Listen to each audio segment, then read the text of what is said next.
my pleasure and honor to invite to the podium Mimi Gregory, Vice President of Programs for the Naples World Affairs Council and the chair of this conference's planning committee. Thank you, Mimi, for all your hard work.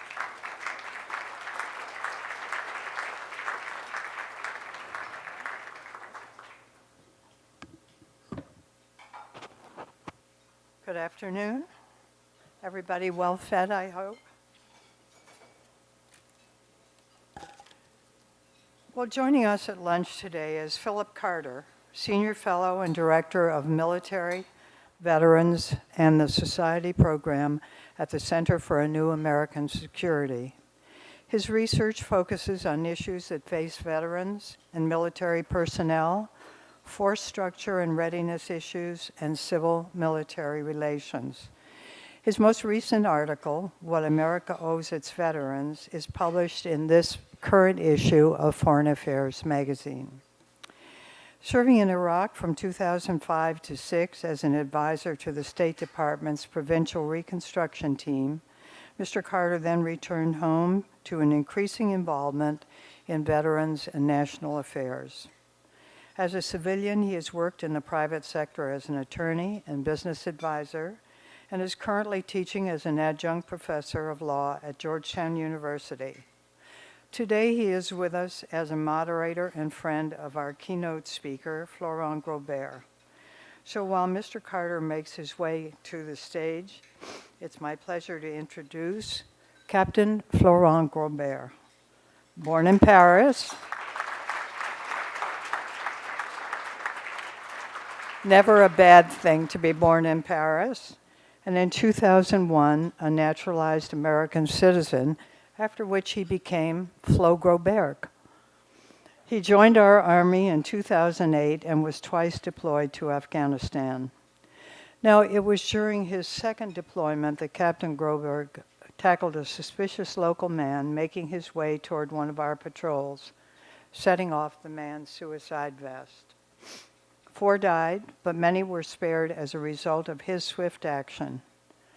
But Captain Groberg spent 3 years in recovery. And his book, 8 Seconds of Courage, which will be available after lunch, recounts his early life in France, his truly tough Army Ranger training, and the courage it brought him to take the brave action that saved those many lives. How can we thank a man whose own sense of responsibility inspired him to take that action? Perhaps President Obama had the right idea when in 2015, and on Veterans Day, he awarded our nation's highest military honor, the Congressional Medal of Honor, seen prominently displayed at your neckline, to Captain Flo Groberg, the first immigrant to be so recognized since the Vietnam War. Please join me.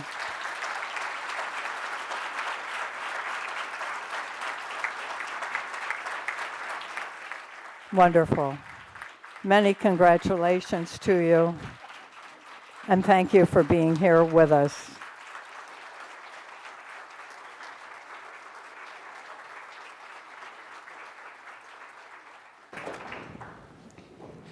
So it's a real honor and privilege to be here with you. And one of the things that I took away from your book, which I had the chance to read this week, was despite the medal, despite your incredible bravery, you're also a pretty humble and self-effacing and down-to-earth guy.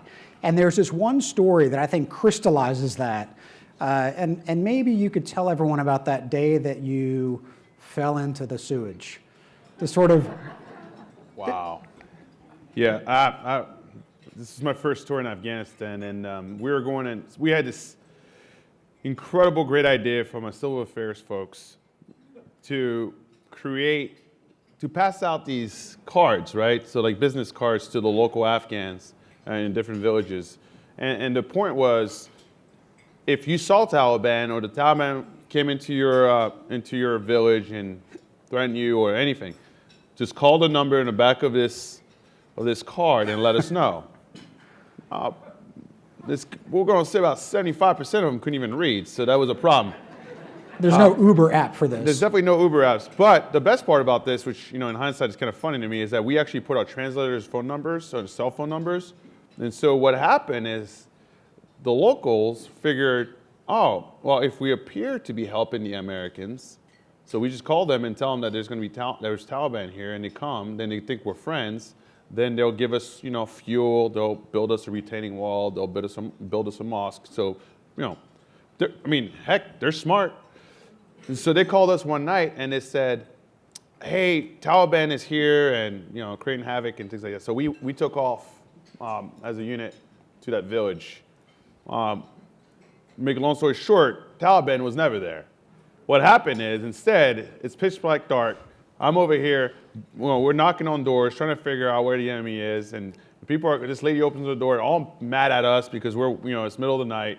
And so next thing you know, I fall into the sewage. But it's really, some of you are still eating, so we're going to go PG healthy. It was one of those things that, we flush the toilet, they just kind of dump it in there. And that's where I fell in, all the way up to my chest. Ooh.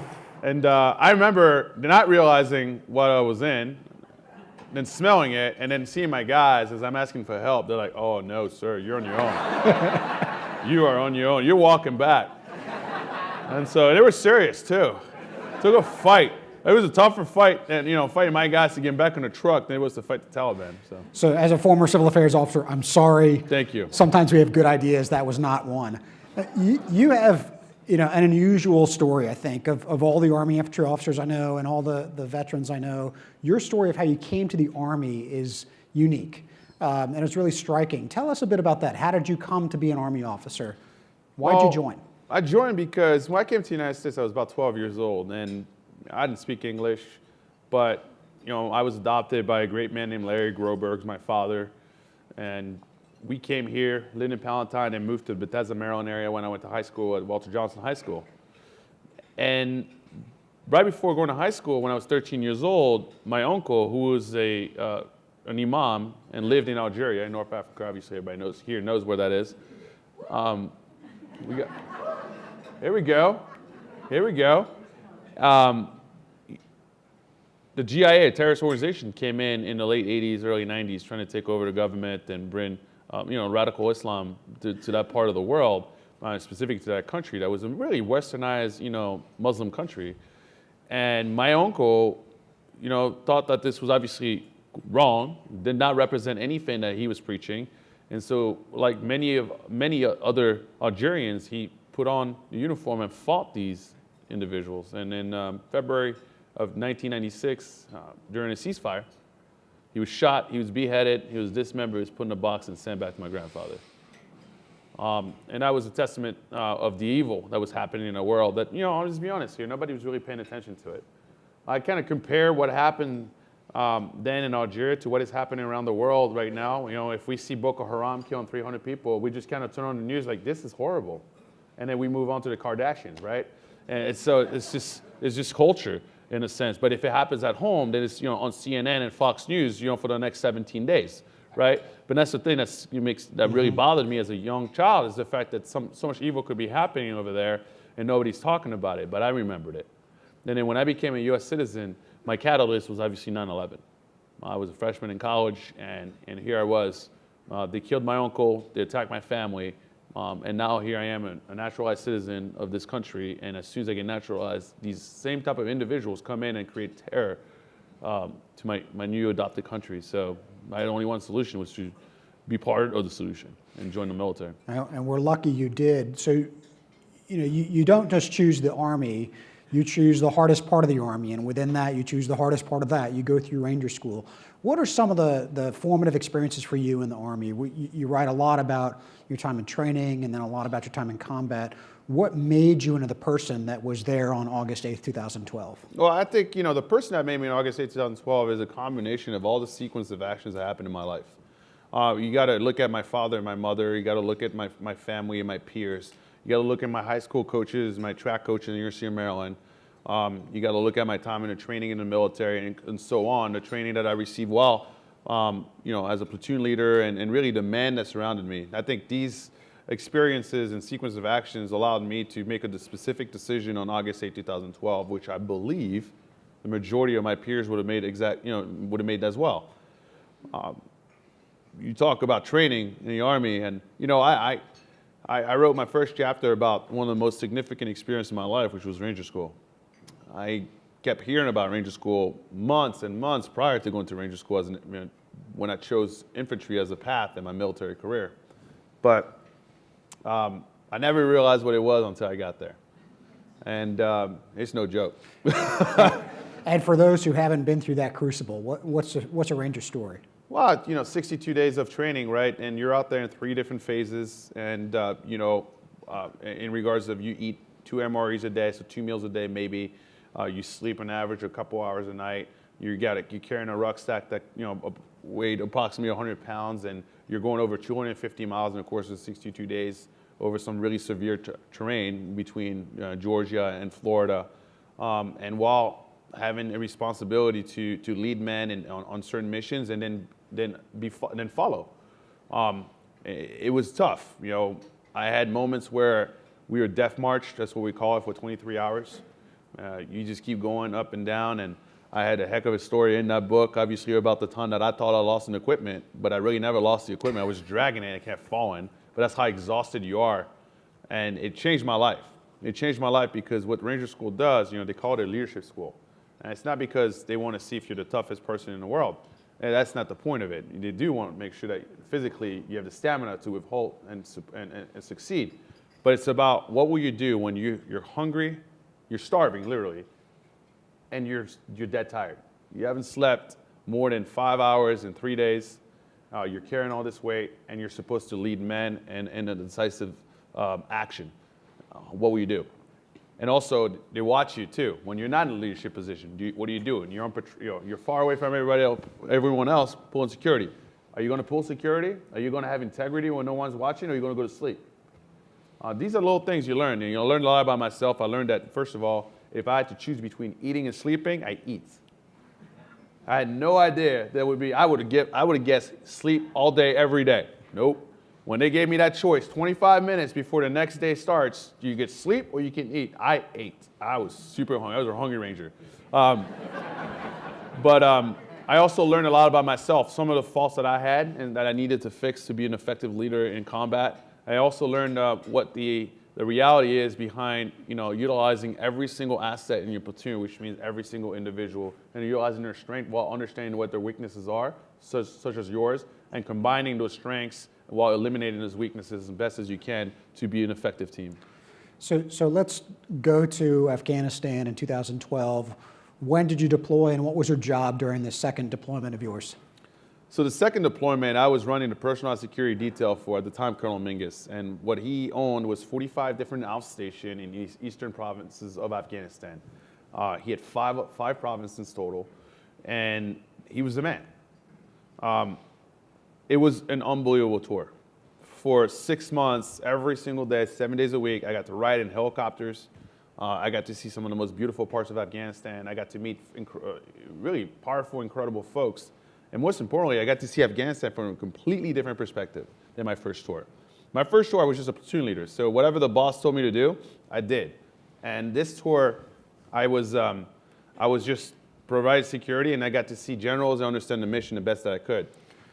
And so you're in this eastern part of Afghanistan, incredibly rugged country, mountains as tall as anywhere in the world. And on August 8th, your mission was to accompany the boss for a meeting in Asadabad and take us forward from there. What happens? This was one of those meetings. So, since my first tour, I was in the same area of operation my first tour. Every Wednesday at 10 o'clock in the morning, Governor Wahidi of Eastern Afghanistan wanted to run the security meeting, 30 minutes, right? And so, obviously, I wasn't going to take the boss to that meeting every week, or he wasn't. I wasn't going to take him. He didn't want to go, let's be honest. He made his own schedule. I advised him on it. He didn't want to go every week, because then we become a threat, and we become a target. On August 8, 2012, we hadn't gone in quite a few weeks, and so the boss had a previous meeting with all his leaders at Jalalabad. And the next day, we decided to, fly out to the security meeting based upon some of the topics of conversation they've had the night prior. And they wanted to address those with the governor. When we got there, I was supposed to have 12 to 15 escorts, and unfortunately, the unit that was supposed to receive us just decided to take off about 15 minutes prior. They had cleared a route by the left, which made the route unclear again.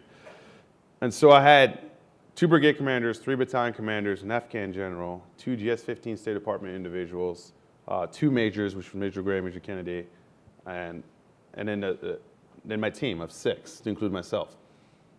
And the enemy that summer had one motto, which was spectacular attacks. So they were kind of pushing away from the small attacks, and they wanted to do something big. And so for that, you have to have a lot of patience and really pick your target accordingly. And when they saw us probably coming with that much brass, they probably thought, man, this is Christmas in July, in August. And they committed. So they had 2 suicide bombers ready to take us out. And so that day, as we were 700 meters into an 1,100 meter movement, they came at us with motorcycles in front of our patrol. I'd actually put Afghan National Army up front. I'll be honest with you, I did not trust them at the time to be behind us because we had too many green on blues that was happening out there. And I didn't know this group of folks. I fought with some incredible Afghan soldiers, but I didn't know these guys, so I put them up front. And I wanted them to make our patrol appear bigger, to deter any potential threats.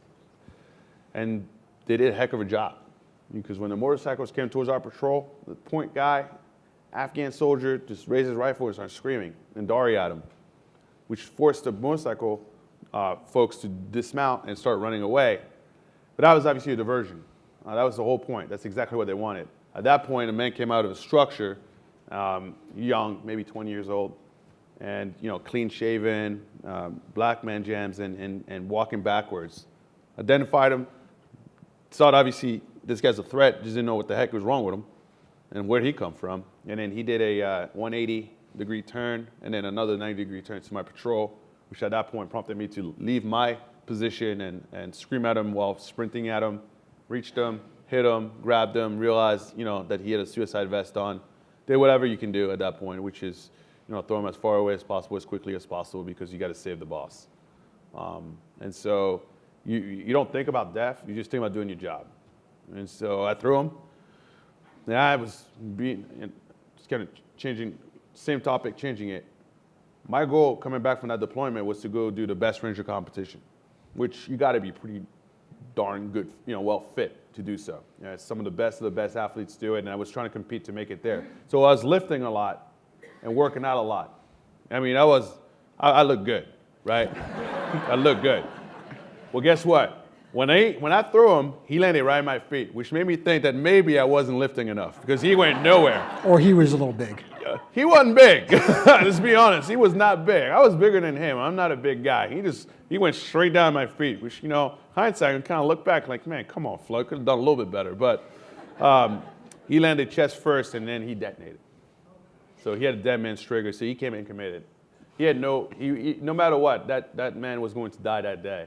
And so when he hit the ground, he let go. I saw the dead man's trigger come out, the trigger come out of his hand, and everything went black. And so you lost 4 of your comrades that day, whose names are inscribed on a bracelet on your wrist. Right. You were grievously wounded as well. I think a number of your comrades were too. You wake up intermittently, and you finally wake up in Luncheon. And who is there? Not a soldier, but a... Yeah, I was just texting with him yesterday too. But most important, before I get that, I lost 4 incredible Americans, 4 great friends, 4 individuals that I would do everything in the world to bring back, which is Command Sergeant Major Griffin, Major Gray, Major Kennedy, and State Department USAID, Reggie Abdel Fattah.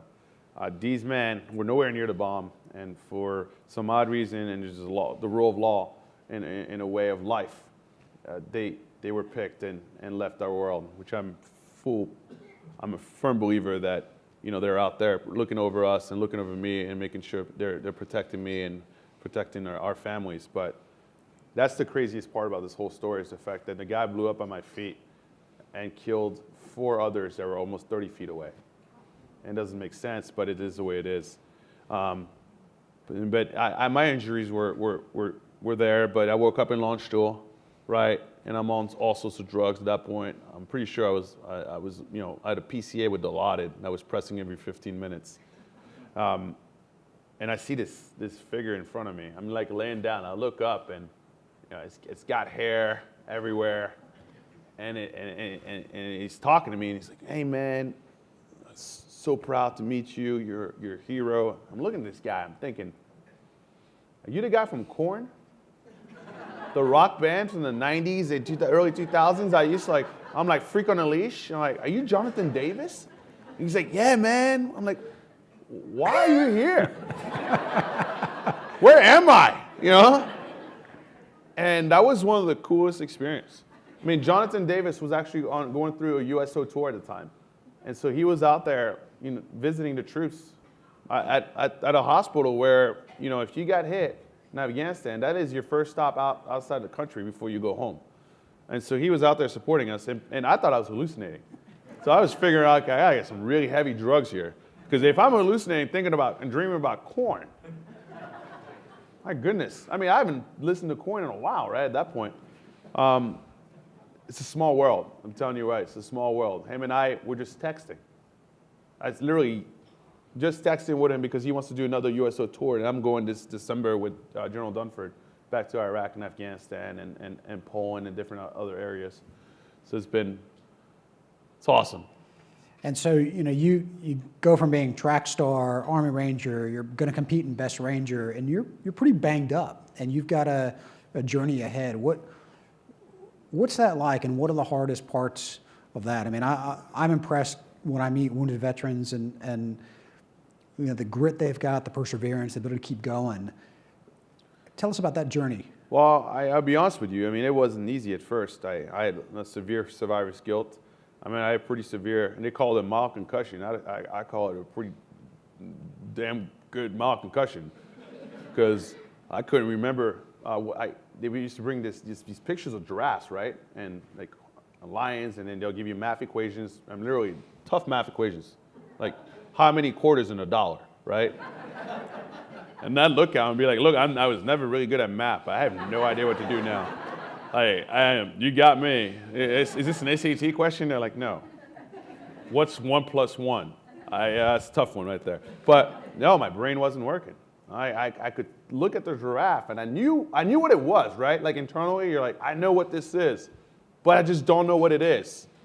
And for 6 weeks, it's pretty severe. And so that was tough. And then you add the Dilaudid, you add oxys, you add ketamine, you add morphine, you add IV Benadryl for me to go to sleep at night, and then you close the door and you turn the lights off, and then my demons inside my head were playing a lot of games, and they have a hell of a cocktail to support their mission. And so, for months, I was really struggling to the point where you contemplate suicide, just because really you're so internally defeated, you have no reason to go on. It is incredible how you can feel that low. It is beyond depression. And so when I hear about the 20 veterans that take their lives every day, to me, that is something that is very powerful. That's why I wear this ring as a reminder that people ask the question, why? How? Guess what? No Taliban, no Al-Qaeda, no Chechen, no enemy has ever been as strong as my own demons in my head. Think about that. I actually had the best of the best on my side, always. Every time I went outside a wire to fight the enemy. I had no support system at the time, or so I thought, when I was fighting those demons at night. And it's incredible what they can do. I completely underestimated it. I had friends that took their lives while in the service, and I could not understand, could not point. They have everything going for them, right? And here I am in the same boat and thinking about the same outcomes. And so that was tough. And honestly, I don't think I would have made it unless it was for the support system I received, specifically Travis Mills, which many of you, if you remember anything about this, remember the name Travis Mills. I always like to say I'm going to make him a superstar, but he's been doing that for a long time. But he's a quadruple amputee, and I got hit in April of 2012. And in November 2012, he walked into my room with 4 prosthetics and changed the course of my life in 15 minutes. He was able to rewire me in a way that I didn't think was possible. And by just listening to me and giving me some advice, and also giving me a reality check. And I think that's what I needed for me. Everybody's different, right? Everybody's got a trigger. And for me, it was the reality check that I wasn't a failure because I had 4 people killed on my watch, and I still had a purpose and a mission. And I couldn't get that through my own head until he came in and told me, like, open up your eyes, stop being weak. You got to be humble and see what's around you. There are guys that have a lot worse injuries than you. But I know it is so personal, but you have a responsibility for the rest of your life to earn the fact that you're still on this earth and to honor your brothers and come home and honor their families. And so we're going to go to questions in a minute. I want to ask one last one before we do, which is, now with the Boeing company and you're helping serve veterans and honoring those just the way you described. Tell us a bit about what you're doing now and why that's so important to you. I made 3 decisions in my life, 3 great decisions in my life, so I say. First one is, join the United States Army. That's the best decision I ever made, as a young man. I wanted to serve my country. I wanted to go out there and avenge my uncle. And I came out with a completely different perspective. I came out with love. That's what I came out with, out of the service. I went in with hate and anger, and I took that away early on because I realized that would just get me killed, and most importantly, get other people killed. And I fought with love of brotherhood and sisterhood. And to me, that's the greatest, most important thing you can ever do in combat. When all hell breaks loose, trust me, it's you. Even if you're a non-believer, trust me, you believe in God. Facts. I've met some atheists, and man, when things go wrong, they're over here praying. Yep. They don't know who they're praying to, but they're praying, right? They're like, whoever you are, male, female, I don't care. Please help. And then really it's each other, looking each other in the eyes. And so that to me, that experience, I wish I could have been in the military longer. I wish I could have done a career, but it is what it is. I'm just grateful for the opportunity, even that served a day in our military. The second one is join the Boeing company. That's what a blessing. I never realized what they did. Honestly, I thought they just made airplanes. I was an infantry guy. I didn't like jumping out of airplanes, even though they made me do so. And I was always scared in an airplane. And here I am now working for the #1 aerospace company in the world. And when I came here, seeing the culture, the leadership, and the people, it just reminded me of the military and that brotherhood piece. It's unbelievable how a company of 140,000 employees can be so close and have such a great impact. And then when they told me that they wanted to, amplify my mission, which is to go out there and give back and serve our veteran community, that they were going to give me the funding, the people, the resources to go out there and make a difference every single day with our team to change service members, veterans, and their families' lives. We went in there. Unbelievable. Heck, Dennis Molenberg, our CEO, just announced this last week or 2 weeks ago on Mad Money. We're giving this year $50 million in grants to support our community, support our veteran community, our STEM activities, our environment, our arts, our civic duties. Over the course of the next 3 years, we're going to do $25 million for just our veterans. But what's important, though, is the fact that it's not about just giving money. Everybody can do that, right? Bill Gates can go out there and give $1 billion every other day and still be a billionaire. It's about actually having employing your employees to go out there and make a difference. We are committing 1.75 million hours for just our VSOs, veteran service organizations, over the course of the next 5 years. That's our employees going out there in the community and serving our community with different organizations. That, to us, you add the funding, which is absolutely necessary for these organizations to succeed, but you bring in our expertise, our in-kind, and then you bring in our employees to go out there and be hands-on. That is how you make a difference. That is how everyone's involved. And just yesterday I had a great conversation with our BRG, and I told them, I said, you are my success. We cannot accomplish what we want to do within the Boeing company in our communities without our own employees being, spearheading this initiative. And so that's what we're doing.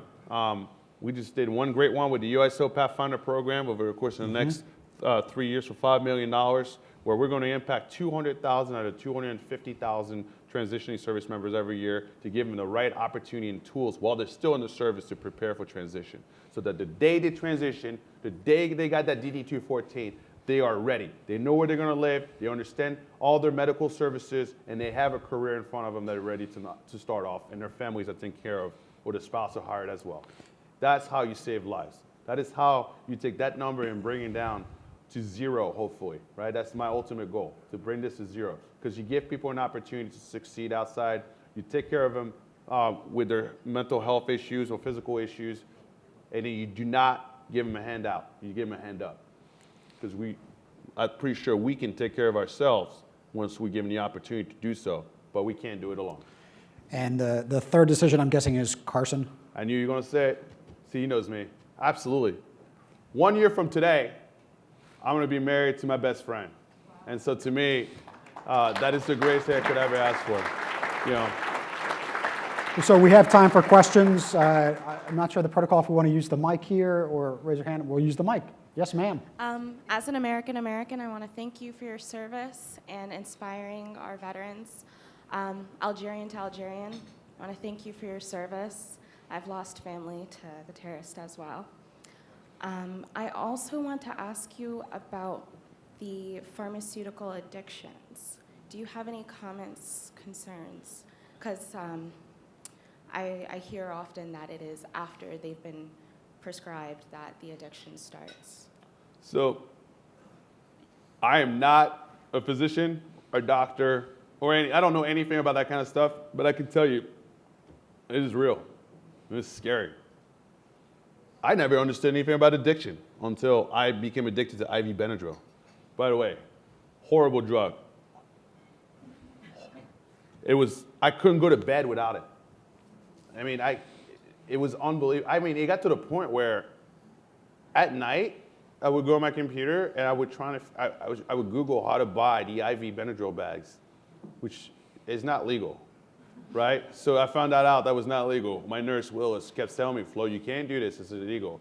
And I was so addicted to it that, I told the doctors, and the doctors helped me, get through it. And so with the multiple surgeries, and they obviously put no IV Benadryl on my chart. And so you kind of go through a little withdrawal about it, but they had some other stuff. But you're absolutely right. I think that the most important piece is I just listened to the United States Army leadership talking about this, and that's an epidemic that we need to stop. I had probably 600 pills of morphine in my drawer at home. And it's on us a responsibility to, once we're done, when we get a certain amount of pills, and if we don't use them, to bring them back to the pharmacy. You can't. Do you think a wounded warrior is going to do that? No, because I don't know when the pain is going to kick in. I figured you gave me the pills, I'm going to pop a pill whenever the pain comes in. I was lucky. I'm one of the lucky few. I'm actually allergic to morphine and oxy. It makes me itch and go crazy. So I was off those powerful medications, after a month or two. In the first month or two, I had no choice. They were reconstructing my leg, and that was it. But I saw a lot of my friends struggle with it. And so that's something that I know the VA, I know the military is looking at. They're doing everything that they can in their power to make sure that, they come up with a great solution. Unfortunately, we're still going to have to provide some tough medications, some strong medications to our wounded warriors, but we just got to be more responsible about it on both sides. We'll go to the other mic. Yes, sir. Hi, I'm Brian Easley from Kentucky and Southern Indiana. We're out of Louisville, Kentucky. Fellow wounded warrior, fellow infantryman. I wanted to see if you could comment on the life and schedule of a Medal of Honor recipient. What's travel, international, everything like that, as well as ask if you've been to the Kentucky Derby and to maybe consider that. So I would 100% consider going to the Kentucky Derby.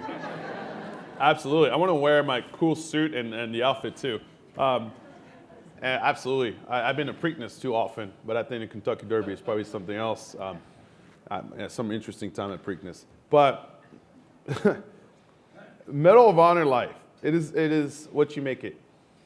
That's honestly, I know that I have folks that I'm in a society with who are fellow recipient who do nothing. And because that is their right. They off the reservation, they went through whatever they went through, and they don't want to be associated with anything. I know other folks who are very political. My day-to-day schedule really depends on what I'm doing with the Boeing company. I'm lucky enough that I work for a company that supports me and supports the foundation. They're number one funder of the Medal of Honor Foundation, so it makes sense for them to allow me at times to support some of the programming. But I see it as a platform to do some good. I think that the medal represents my friends who didn't come home, most importantly their families, but also represents every service member that ever put on the uniform, and it represents all of us here, right? This is not mine, I'm just a courier. And I have a responsibility and a role to make sure that I earn it every day and that I do some good behind it, because it has given me a platform to support our military and support our nation to the best of my ability. But I would say between the character development program that we have with the foundation to the different events, I probably travel a week or two combined, so maybe 15, 20 days a year just for the Medal of Honor. But believe it or not, I am on the road every week, minimum 2 to 3 days for Boeing. And it's just fits in. It's a glove. What I'm doing supports the medal, supports the military, supports the Boeing company. I have the greatest job in the world. I literally have the greatest job in the world, which is to give back and be part of a greater solution to make some positive changes in people's lives. Yes, sir. Sky Forster, Colorado Springs, and I hesitate to say thank you for your service because that's become such a trite thing that 99% says to the other 1%. But I want to especially thank you for the service that you've done since Afghanistan, because you really are a wonderful role model for a lot of people. Quick question. Colorado Springs has a growing homeless problem and a lot of veterans. Fort Carson, a lot of Army and military presence there. But this is not just a local problem, this is a national problem. Through your foundation and the work that you all do, any insights on how we deal with homelessness, especially with veterans, which seems to be the biggest injustice? Well, first of all, pleasure, sir. I still own a house right there on Keswick Road in the Springs because I was stationed out there, Fort Carson, Colorado. And homelessness has been an incredible problem for our country. I think it was at one point 11% of all homeless folks were veterans, and you have less than 1% served. So obviously there's an issue in regards to mental health and opportunities there. And what we're trying to do is support the right organizations within our communities, and different communities, to make sure that we want between the housing, meals, and supporting opportunities for these folks to get housing, meals, housing, and then an opportunity for a job. It's hard to just focus on veterans because we're committed to our community.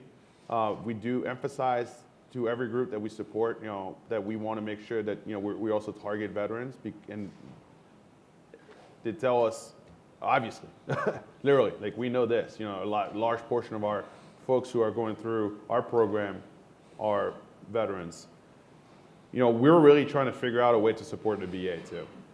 I think that the VA has got this national initiative of going out there in our communities and partnering up with the local governments to make sure that we make a difference. I don't know how they do it, but they've claimed it, so that they're at 0%. They're homeless free in Virginia. And so I don't really know what that truly means, because to me, if I see one person that's homeless, I consider that one too many. But reality is that we have to go out there and put our funds, put our time, put our employee engagement in terms of supporting the community through these great organizations who know it best. The day that you think you have all the answers is the day that you're going to fail. And the day that organizations, our communities do not want to work together is the day they're going to fail. And that's what I'm seeing specifically in the nonprofit sector. Too many organizations are competing for the same dollar. And what I want to create in my company is called the Boeing umbrella, right? It is, I will not give you $1. I don't care how good your organization is. I will not give you $1 or recommend to give you $1 unless you are ready to collaborate with other organizations within our communities, or unless you are ready to share information, unless you are ready to share successes, unless you are ready to share failures. It is the only way we do it. My goodness, we got a lot of money to pass out, right?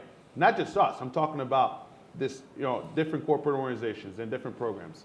But if you start competing against each other and you forget the end state, which is to support a specific group or a specific person or initiative, then our dollars go nowhere and no impact is being made. Homelessness has been around since forever.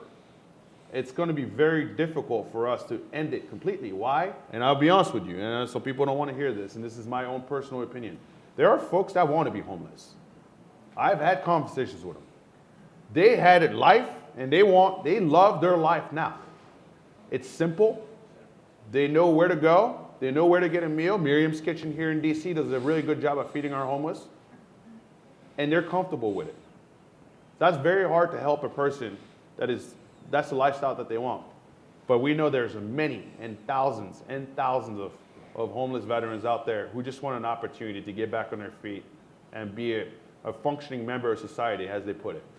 And so we're on it, we're working on it, and it's going to be a fight. Yes, sir. Hi, I'm Ken First from the World Affairs Council, Western Mass, and I'm just wondering if you can quantify for us the extent of the veterans and really the people who aren't veterans as well, who need services like you're providing. You know, you mentioned some big dollar numbers, and you just mentioned there's thousands of people who are homeless. But do you have a sense from your work at your company, what is the scope of this problem in America? It depends what you define as problem. You see, and so at Boeing we work on two different pillars. Our first pillar is workforce transition, which is providing the skill development and the programming for our folks who are transitioning out of the military or already have transitioned, to really put in their experiences on paper, being able to speak their experiences and really sell themselves out while building a network and starting a new career. We don't want them to just get jobs, right? Because the unemployment rate for transitioning service members is lower than the national average, about 3.9%. I think that's the last figure. I'm sure there's new figures out. But the problem is our retention rates are really, really bad on average. About 9 months, right? And we're gone after our first job once we have transitioned. And that's because we just don't know what to get ourselves into. That's because we're potentially ill-prepared as we transition with understanding the reality behind life as a civilian or in the corporate America or in the educational field. And so we're trying to help that program right here and support those initiatives. And that's 250,000 service members that transition every year. That's every year. So you add that number, right? Every single one of those folks is going to need some type of support. I don't care if you're a 4-star general or if you're an E1 private. Actually, it's kind of funny to talk to generals because the generals, they've been there doing this for so long, they're like, I just don't know what I'm going to do after this. It's like, don't worry, sir, they're going to come after you. I really don't know, what I'm going to do and what I'm getting myself into. Even, I don't want to put him on Colonel Rock, my favorite person, soldier for life. Man, this guy changed the course of the Army's way of looking at transition. When I was talking to him about transition, I'm like, what's going on, sir? Where are you going? He's like, I don't know. I'm like, come on, man. You've been having these conversations nonstop with our folks. But, he ended up doing something great. But, even him, he needed that support. He needed to make those phone calls. He needed to connect with service organizations externally to provide him with a better, clear path on where he can be, he can continue on making a difference that's actually going to be a passion of his. So there are millions. There are millions, and I mean you can attest to that too. It's just it's a number that will grow. It's a number that's never going to end because that's just life, and that's not just veterans. If you really think about it, that's just everyone that's transitioning from career fields. But we're obviously focused on the veteran side right now. Well, Flo, I want to thank you for your service, for your leadership of our generation, and also for sharing your insights here today. Thank you very much. Thank you.